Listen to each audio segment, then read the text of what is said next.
Hey, Next Economy Now listeners. We're so excited to share with you that we've officially opened registration for our fall cohort of the Next Economy MBA, which begins on September 17th. Our team created this course for listeners like you, the entrepreneurs, artists, community leaders, and other folks on the front lines of the Next Economy movement. Based on our 15 years of experience working with 300 different social enterprises, our 9-month facilitated cohort will provide you with a supportive co-learning community. Together, we'll explore the pitfalls of the business-as-usual economy, explore key business principles from a regenerative and just perspective, all while fostering the community and connection we need to stay resilient, inspired, and motivated in our movement for global change.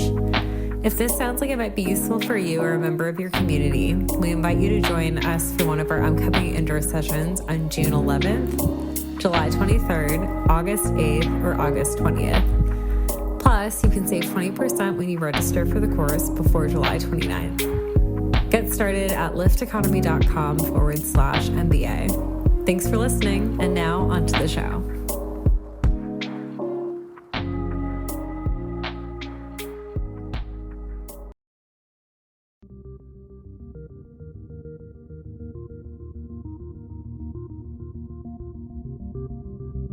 Welcome to Next Economy Now. The goal of this podcast series is to highlight the leaders who are taking a regenerative, bioregional, equitable, democratic, racially just, and whole systems approach to creating the new economy. I'm Kevin Bayuk, a partner and worker owner at Lift Economy. My guest today is Heather Fleming. Heather is the co-founder and executive director of Change Labs, an organization supporting entrepreneurship and innovation on the Navajo Nation.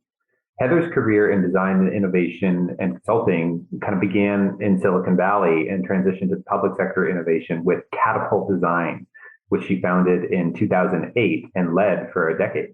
Catapult is a product and service design firm with an expertise in human-centered design for marginalized communities.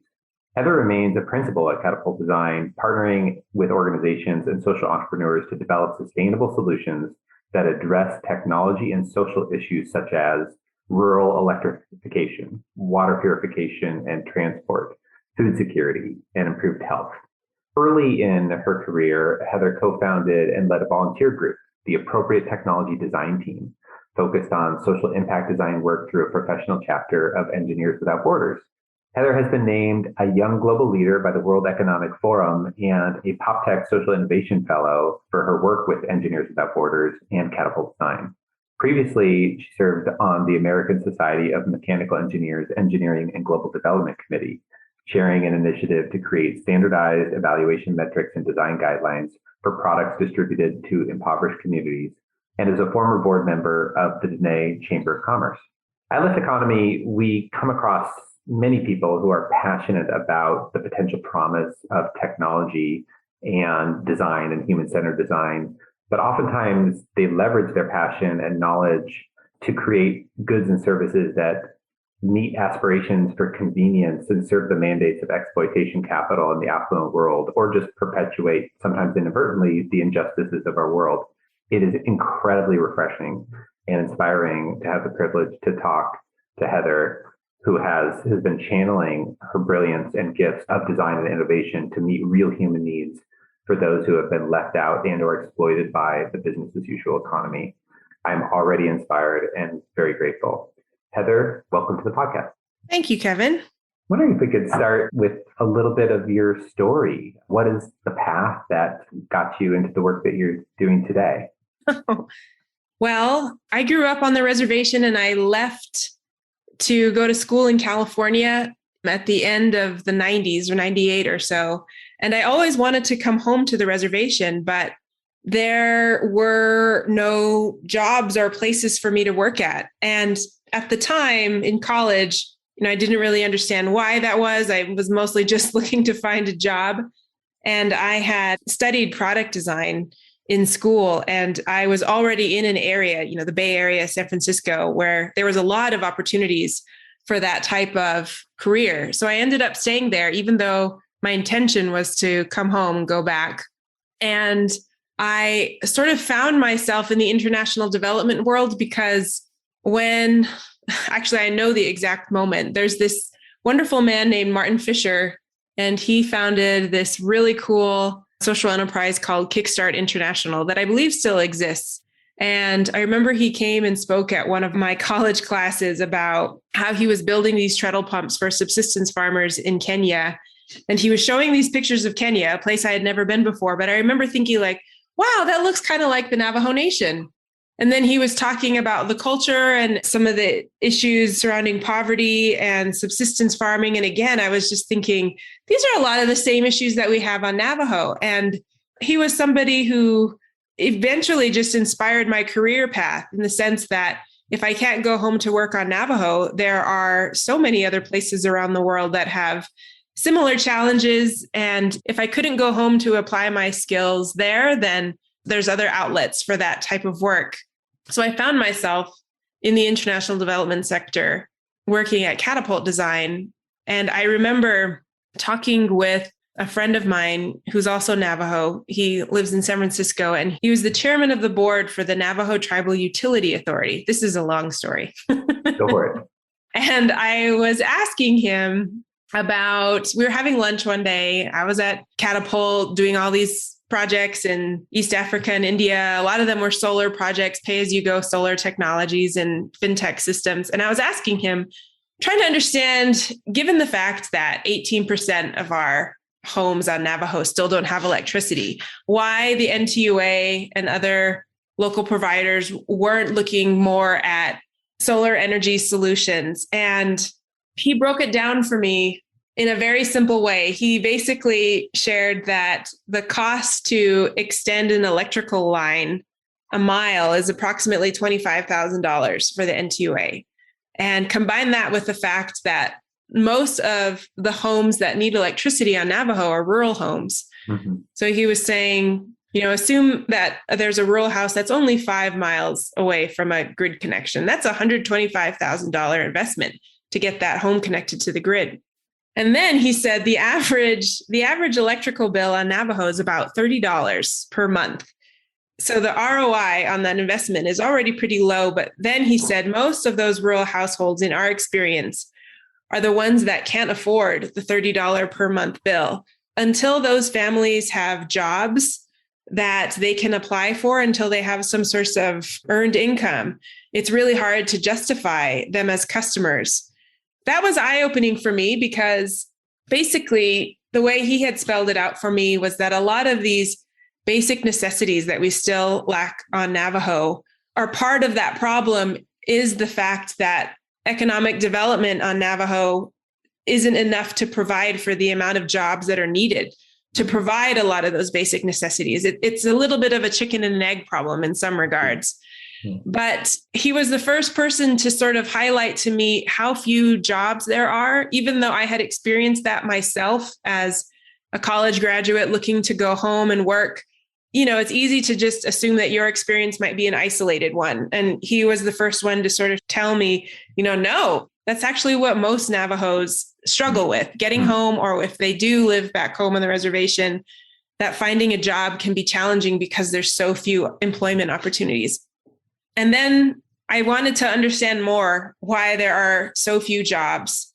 And another friend of mine, Al Henderson, who used to be the Navajo Division Director of Economic Development on Navajo, introduced me to Jessica Stego, who is now my co-founder at Change Labs. And the three of us, they basically gave me an education on Navajo Nation economics and how all this work that I was doing in East Africa and Kenya that I was assuming I could bring home with me to Navajo would be really challenging because it's very difficult to be a business owner on Navajo. And without small businesses, there's just a severe lack of jobs. And I love a challenge. I also love testing and trying things. And then when I met Jess and Al, I suddenly had peers too, which also made me feel like this is possible. There's enough of us to try and tackle this.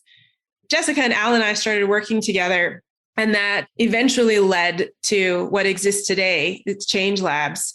I think what we've learned in that time period is that, we started small. We started with an event, then the event turned into a series of all these other events. And then during that time, I was really learning about how complex and systemic this challenge is, and that no single event or no even cluster of events is even going to come close to moving the needle on this challenge. And that to really address the problems with the way economies are structured in native lands requires a dedicated institution, a resource, or whatnot.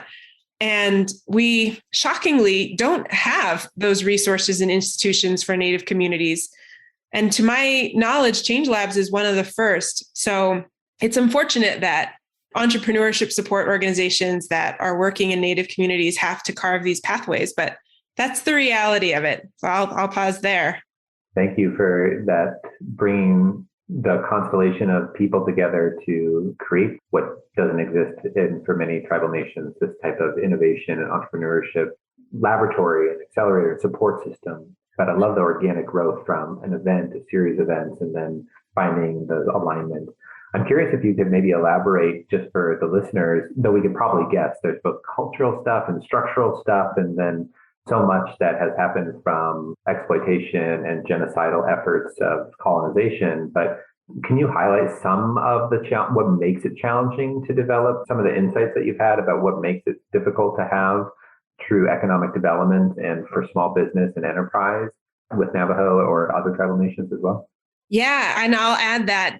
So Jessica and I, the first 4 years that we started working together, we were actively mapping this throughout that entire time period. So anytime that we had one of these events or gatherings, we were asking people, handing out sticky notes, asking people to write down, what are the biggest challenges you're facing as a Navajo entrepreneur? And at the end of that time period, we had a whole wall of stickies, and we began to be able to visualize an ecosystem. And there's actually a great framework for entrepreneurship ecosystems. I think it's by Babson College, but we kind of adopted and adapted that to suit our needs. And I would say that some of the challenges are what a lot of rural communities face, like human capital is a big one, in the sense that we're always told as Native people by our leaders to go and get an education. But then when we go and do that, we're too educated to come home to the reservation. So there's this huge brain drain that's happening. I'm sure that's not just a Navajo problem. I think that's probably everywhere.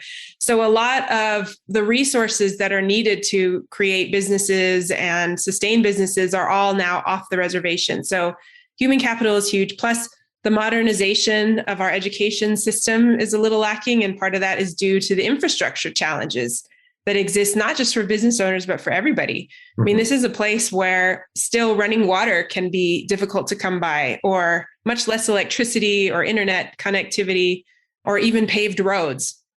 So even some of the basics in infrastructure is lacking.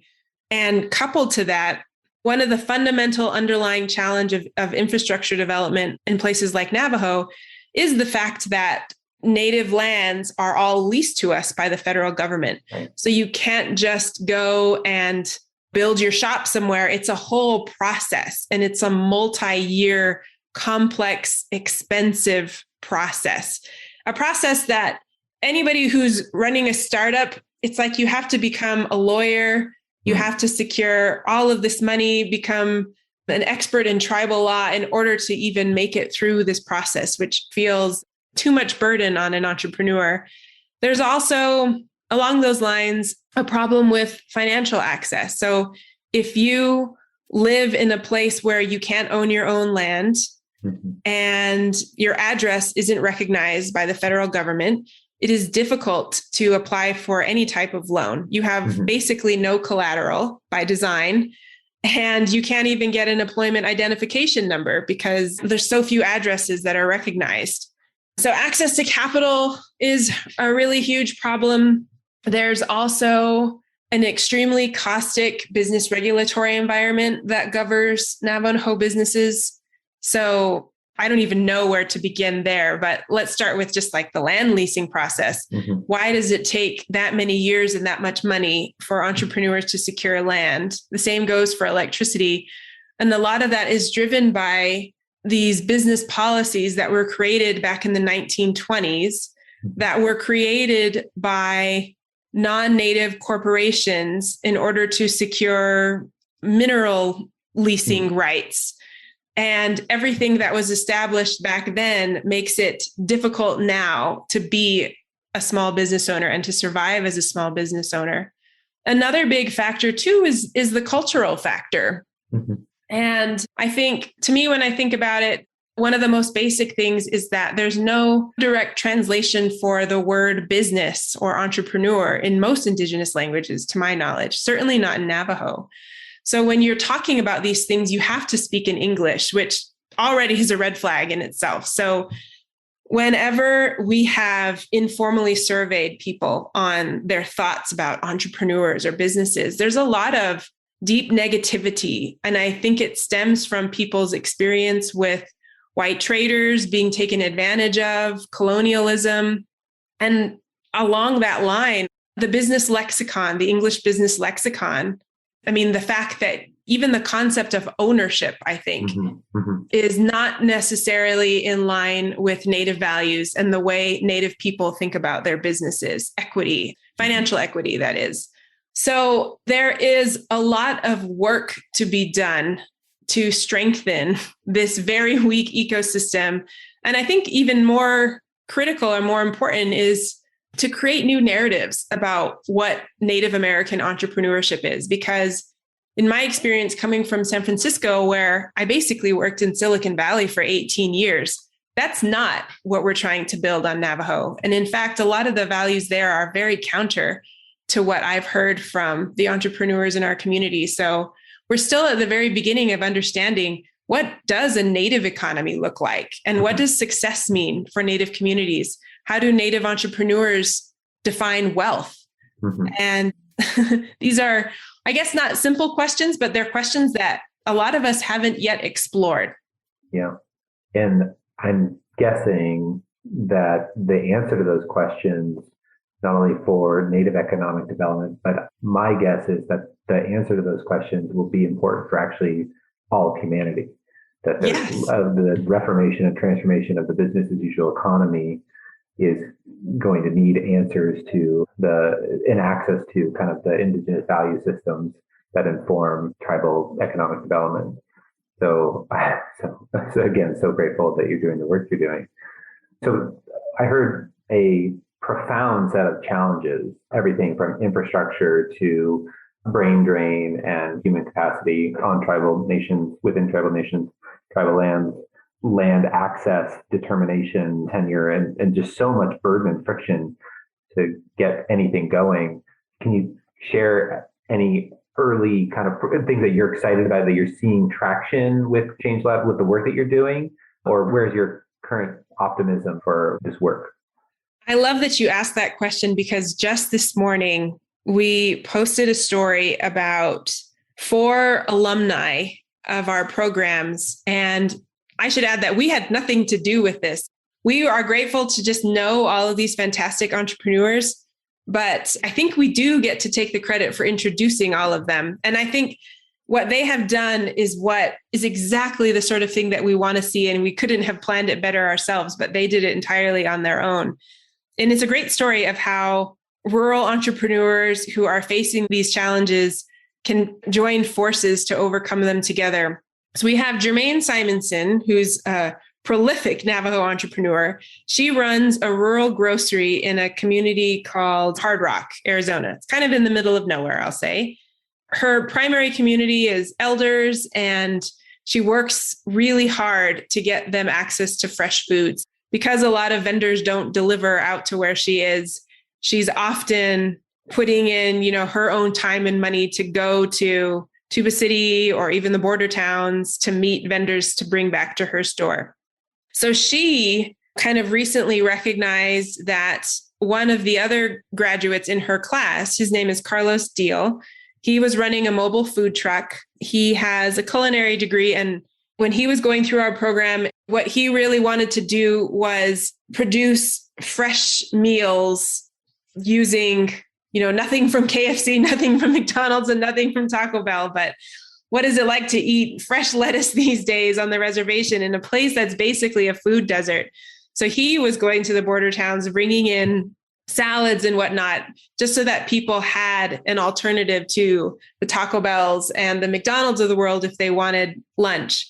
But what he didn't have, what Carlos didn't have, was physical space. That evades most entrepreneurs. Mm-hmm. But Jermaine had a physical space. So they teamed up so that he could provide fresh meals to her community members. And he was also using her building as a place to cook and to prepare all of these foods. But then they took it a step further. Also, I think the class behind them was Chiji Farms, which is a Navajo farm in the Loop area, and also Coffee Pot Farms. They're one of our borrowers in our microloan programs. Carlos reached out to them to see if they could supply all of the food for his meals that he was making in Hard Rock.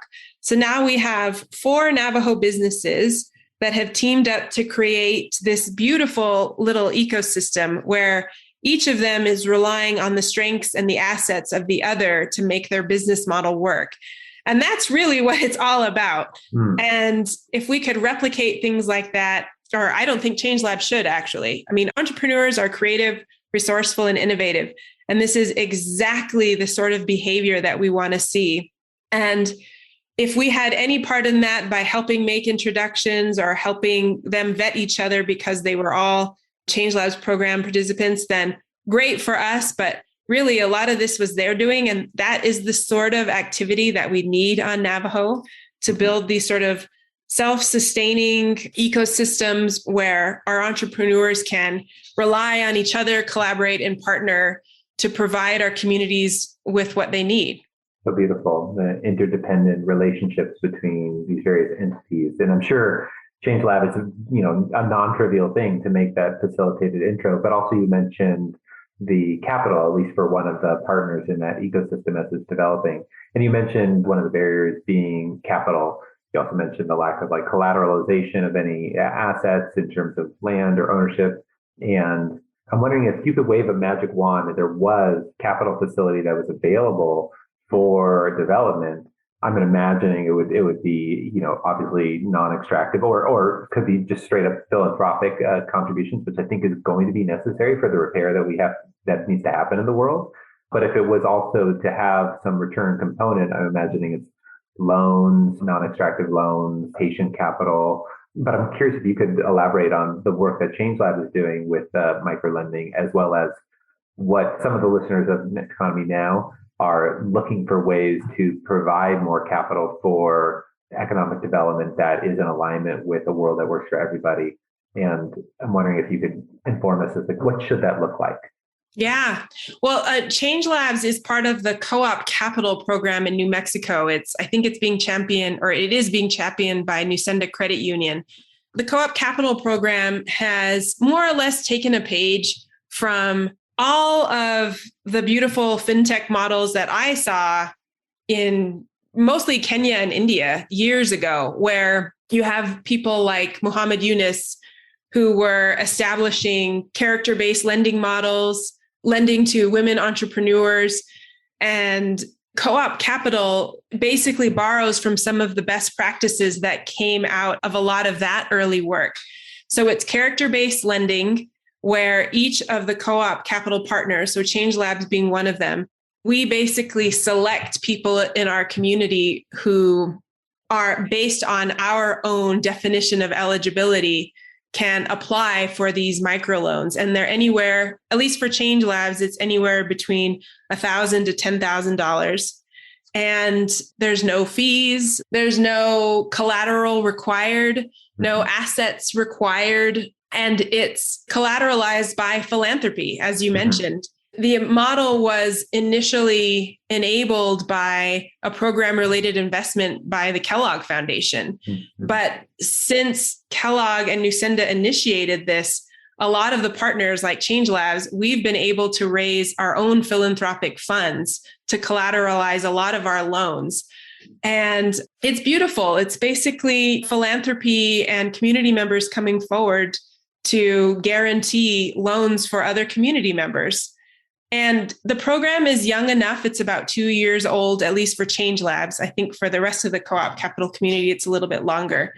It's too early to have definitive results, but we launched it in March 2020, right at a time when everybody was confused and wondering what was going on. And I do know that the loans that we provided that summer were lifelines for people. This was before PPP stuff started coming out and EIDL loans. And even then, a lot of those federal programs weren't relevant to business owners on Navajo if they couldn't even get an EIN to qualify for some of these things. So where you're in a place where traditional lending and federal loans and federal programs can't reach, there really is nothing else.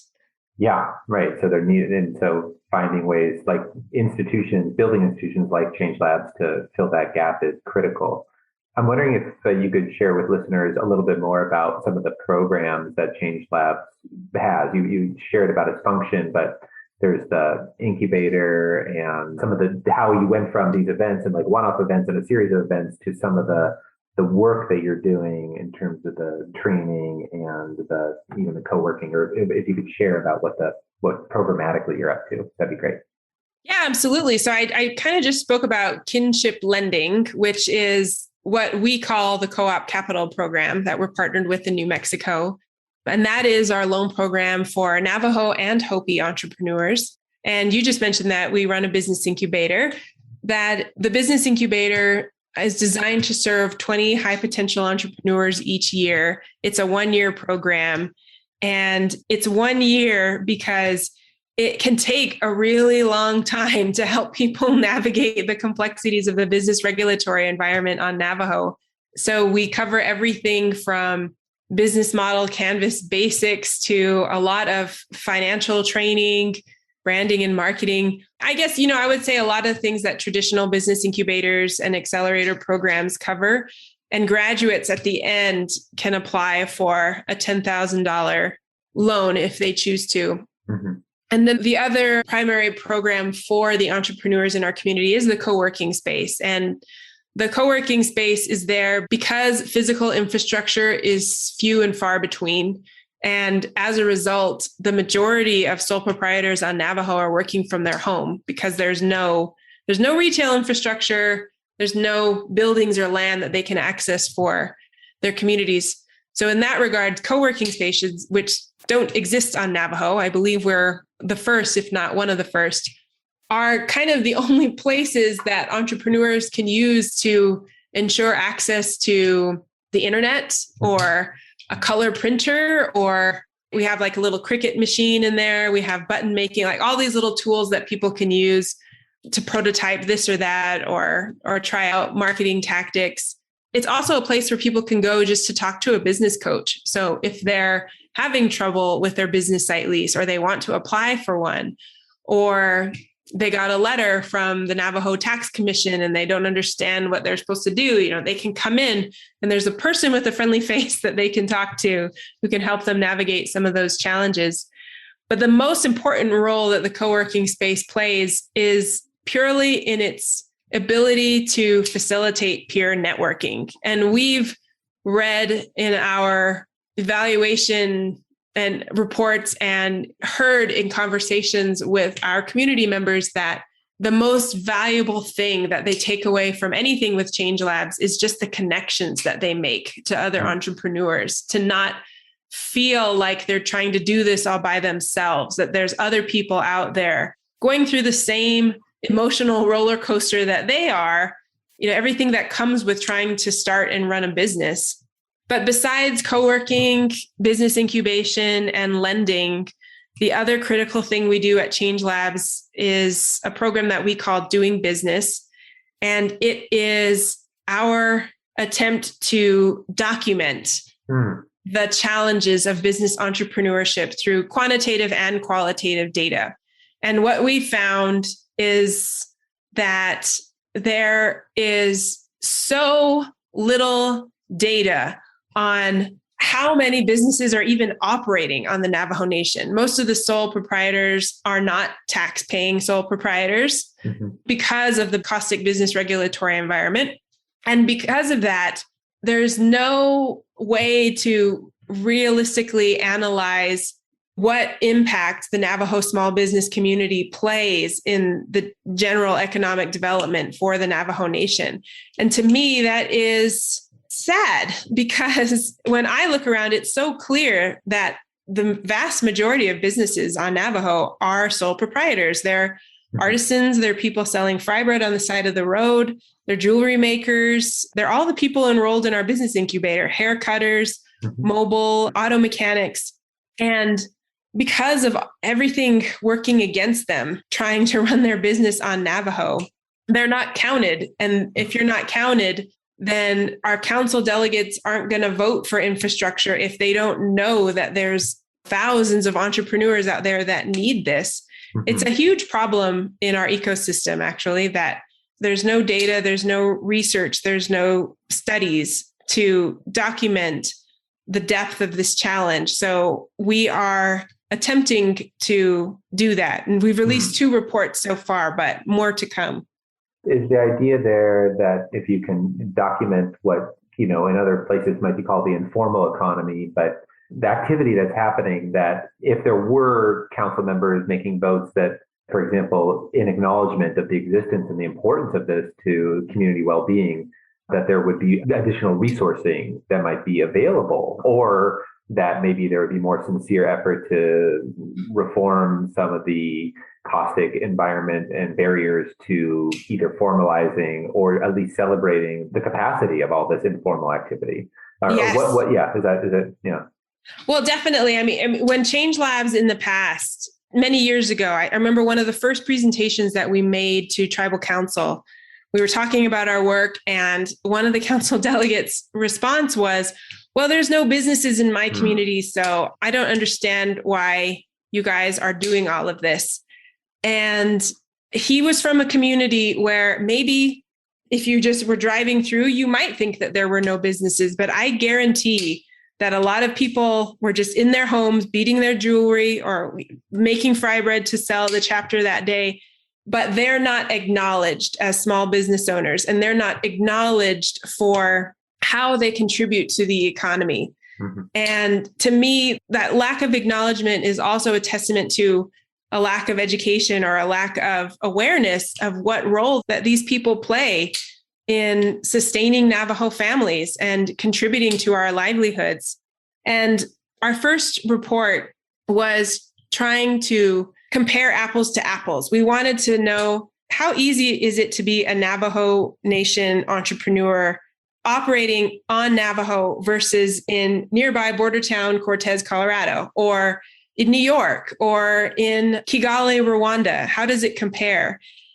And we had our assumptions going in that it was harder to be a Navajo entrepreneur, but then we were using an established set of indicators by the World Bank. We were able to see that being an entrepreneur on Navajo is about as easy as being an entrepreneur in the Central African Republic, that we are way far behind, even just in comparison to Colorado or New Mexico or the state of Arizona.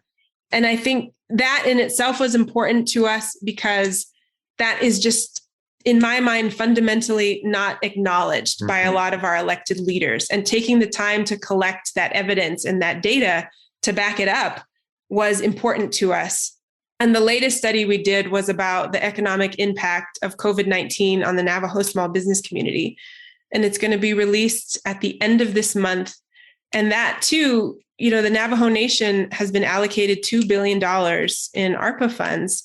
And we would like to see a chunk of that money go towards not just economic development in terms of money going to tribal enterprises and casinos and whatnot, but what about the small business community?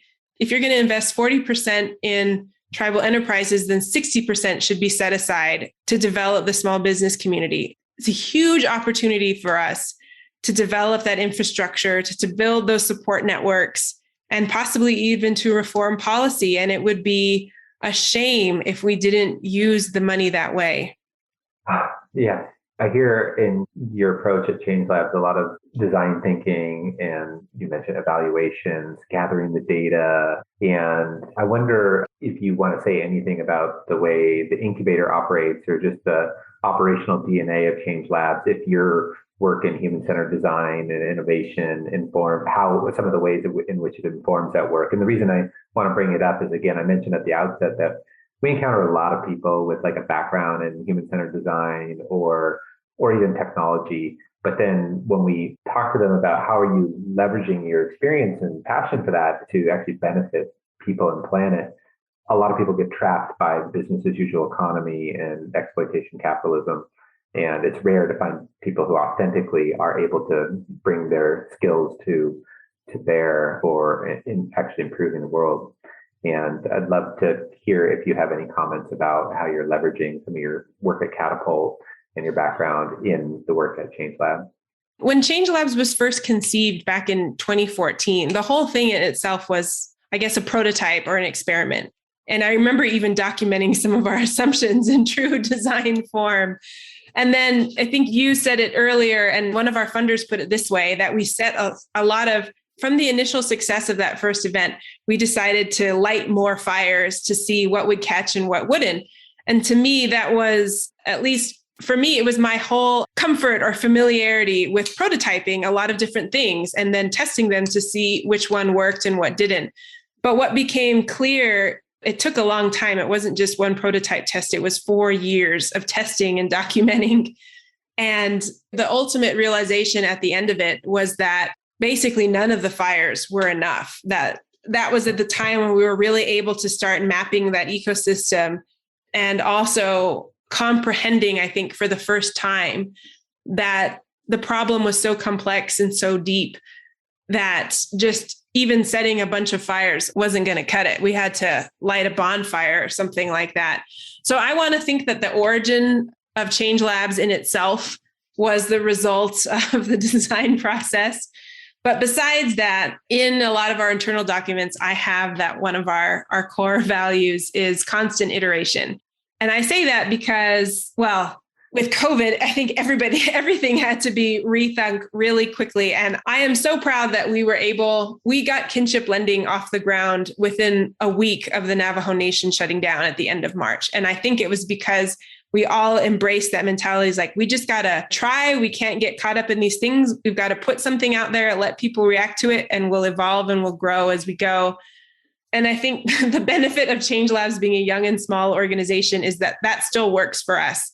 We have been able to adapt based on feedback from our community, based on a global pandemic, based on emerging partnerships and emerging interest, I guess I should say, in Native American economy building. And I attribute a lot of that to, I guess, my early career as a designer and just being comfortable in ambiguity and being comfortable in trying different things and learning from them. Beautiful. And it seems built into all the way into the identity of the organization, or at least the label Change Labs is there. So yeah, I love the integral nature of it all. Well, I'm wondering if maybe you could share, maybe it's like a last kind of vector of inquiry for this conversation. What are some of the things you mentioned, some of the projects and the ecosystems that are emerging that are inspiring to you, and all these amazing humans that you get to work with? But I'm curious if maybe you would share what else we should know about that listeners should be tracking, watching, or ways for listeners to support as well. How could they learn more? What are some of the things that you might share with listeners? Well, it's a really interesting time, actually. Think about, we have Deb Holland running Interior, the first Native woman from New Mexico. She's familiar with a lot of the challenges that entrepreneurs are facing. So I'm so eager to see if there is going to be any fundamental change in the relationships between the BIA and Native lands. So to me, that is real. It's like a really interesting period in time where we have a pandemic, we have a Native woman in charge of Department Interior and the BIA, and we have a growing, or at least at the moment, there's a lot of eyes on small businesses, the economy, and whatnot. There's also, I would say, still a nuanced but growing consortium of entrepreneurship support organizations that are Native-led and focused on Native issues. So Change Labs, New Mexico Community Capital, Vanessa Rowenhorst, Jamie Glache, and Alicia Ortega at Native Women Lead, Dave Castillo at Native Capital Access, Laura Vogel, 4Bands. there's probably more organizations now that are budding and emerging than ever before. The Native American Business Incubator Act, I believe, will be going out for public RFP maybe by the end of this year, early next year. But with all of these things now in motion, this is probably the most momentum that you've ever seen for this type of work. And it's an exciting time to be involved. I would say whenever somebody asks me, how they can support, one thing that I always like to point out is a lot of these issues that Native people are facing, they need to be solved by Native people. I don't know if there's a softer way to put it. And speaking about that earlier collaboration between Rocky Ridge, Alternative Eats, and Chiji Farms and Coffee Farms, that was all them. It's just a beautiful thing to see. But I know that when I'm looking for organizations to support in this realm, I'm always checking, is it a Native-led organization? Is it Native-controlled? Are there Native people from those communities on that board? And that, to me, should be the very first thing that anybody should check for if they want to support this work, because the ultimate goal of a lot of this is self-reliance and self-sustainability. The whole point of it is to decrease our reliance on outside actors and outside players. So if you see an organization and you're not quite sure, check who's running it, check who the board members are. And I think that's a good testament for where to put your support. So well put. I think that could be a precept for all sorts of well-intentioned efforts to contribute to changing the world from anybody, is look at, does this actually contribute to self-determination, self-reliance, and do some of that investigative work before trying to find a way to support. Just actually being thoughtful and discerning. I think that's excellent guidance and very important. Heather, is there anything else that you'd like Next Economy Now listeners to be thinking about, or how they might take action, or anything else that is inspiring you, or anything else that comes to mind? I mean, all the people that I listed, especially those partners, they're inspiring to me now. And all of them deserve to be looked into. And I just thank you for inviting me today. I really appreciate any and all opportunity to talk about the work going on around Native economies. Thank you, Heather. Thanks for joining Next Economy Now. And I'm sure we can have more conversation at a later date to continue to learn more about Change Labs and the excellent work you're doing. Really appreciate you. Thank you. Next Economy Now is a production of Lift Economy. To listen to all of our episodes, go to lifteconomy.com/podcast. That's LIFT economy.com/podcast. You can also sign up for our monthly newsletter at lifteconomy.com/newsletter. Please also rate and review our podcast on iTunes, Spotify, Stitcher, or wherever you get your podcasts. Thanks for listening.